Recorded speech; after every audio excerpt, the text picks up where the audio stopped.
bali mulaavu kanono kapya obadde okimanyi nti abantu bangi mulowooza mbu omuntu okwagala ennyo alina kubanga buli kadde akubira kukyekingako buli kadde sindika message ez'okumu abantu bangi omuntu mulowooza naye ku eno vidiyo ogenda kutegeera nti si buli akutigisa kubira nti yaba n'omukwano ogwannamaddala.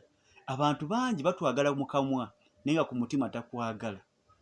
Gwakiwakanya wuliriza emboozi ya mwana muwala ono Beatrice. Ono mwana muwala mukonjo naye nga asinzidde South Africa. Mwana muwala ono yava e Uganda ng'afunyemu obutakkaanya ne taata w'abaana gw'alinamu abaana babiri akawala n'akalenzi.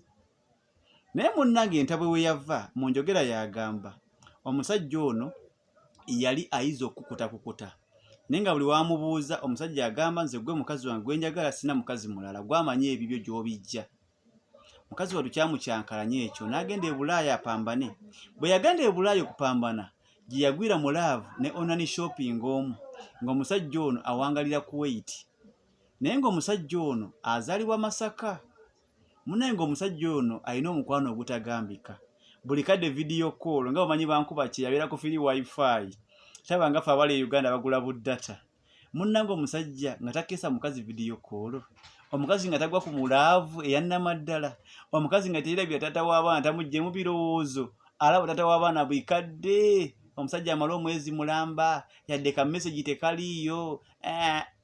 Taata w'abaana n'akasuka eri n'ayaniriza eddenzi ne batambuza amapenzi ne beeyagalako ne shopping ne beeragako ne bakola buli kimu. Bannange gwe n'okwepositinga ne beepositinga. Munnange omusajja akwata akafaananyi k'omukyala n'akateekako obutima n'ateekayo alinkwatirako ono oyo ojja kugwa ddalu alikola kino. N'omukazi naye n'atandika bannange alundabiddeko olulenzi lwange alundekera olulenzi lwange bwe lutabeerawo nze seetegeera ndagala okufa olulenzi lwange. Gwe maama kye bateeraga okimanyi gwe nkujjira.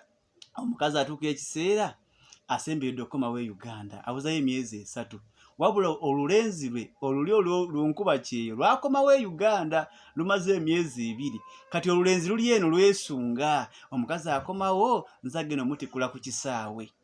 Taata w'abaana naye tayagala mmanya yaali eri mwezi gumasindika ka message gyebaleko n'afaamu. Wasuza otya myezi 2 asindika message 2 oba 3 taata w'abaana talina budde. Kakati omukazi yankyalidde nagati kya Saimo njagala onkubira etoki mu mulenzi wange njagala kumanya ani amuli ku mutima ticha ibana ticha oyagala kinze nkole ki ticha watugamba tweberere mu nze njagala kumanya.